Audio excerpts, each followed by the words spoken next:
नमस्कार। आज हम बात कर रहे हैं ईरान और अमेरिका के बीच चल रहे न्यूक्लियर तनाव की, जो अब एक बहुत ही दिलचस्प मोड़ पर आ पहुंचा है। मामला पहले से ही काफी गरमाया हुआ था, लेकिन अब इस कहानी में एक तीसरे और बहुत शक्तिशाली खिलाड़ी की एंट्री हो गई है। तो चलिए देखते हैं कि इस पूरी जियोपॉलिटिकल बिसात पर आखिर हो क्या रहा है। तो सारा मामला यहीं से शुरू होता है। ईरान का स्टैंड बिल्कुल क्लियर है।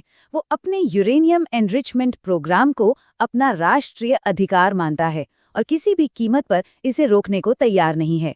उनका बयान साफ कहता है, मैंने ये यूरेनियम बनाने के लिए बहुत मेहनत की है, आपके कहने पर नहीं रोकूंगा।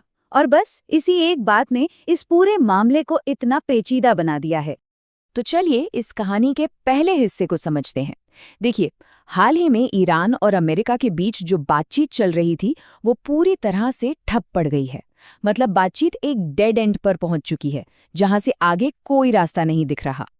तो ये गतिरोध है क्यों? वजह बहुत सीधी सी है लेकिन बहुत बड़ी है।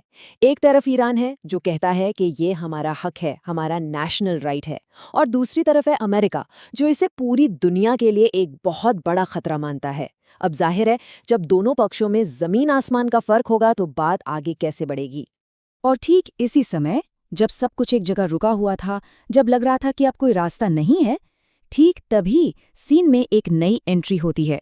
तो चलिए दूसरे हिस्से पर चलते हैं और देखते हैं कि ये अप्रत्याशित, मतलब अनएक्सपेक्टेड दखलंदाजी क्या है। इस पूरे गतिरोध के बीच रूस ने एंट्री मारी है, और उसकी भूमिका को समझाने के लिए एक कहावत बिल्कुल फिट बैठती है, दो बिल्लियों की लड़ाई में बंदर का फायदा। यहाँ पर रूस का रोल कुछ कुछ वैसा ही है, जैसे दो बिल्लियां रोटी के लिए लड़ रही हों और बंदर बीच में आकर रोटी ले जाए। रूस ने भी कुछ ऐसी ही स्मार्ट डिप्लोमैटिक चाल चली है। तो रूस का प्लान है क्या? देखिए, प्लान सुनने में बहुत सिंपल है। 3 स्टेप्स का प्लान है। पहला, ईरान अपना सारा एनरिच्ड यूरेनियम उठाकर रूस को दे दे। दूसरा, रूस इस यूरेनियम को अपनी सुरक्षा में रखेगा। और फिर तीसरा, जब तक यूरेनियम रूस के पास सुरक्षित है, ईरान और अमेरिका बैठकर एक परमानेंट समझौते पर बात करें। यानी मकसद साफ है, जो फौरी तौर पर सबसे बड़ा खतरा है उसे सीन से ही हटा दिया जाए।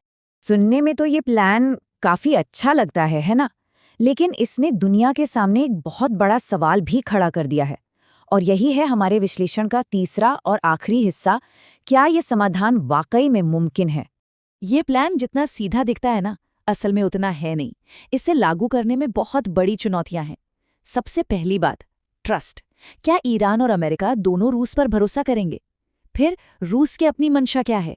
उसके अपने जियोपॉलिटिकल इंटरेस्ट भी तो हैं। और मान लीजिए कोई समझौता हो भी गया,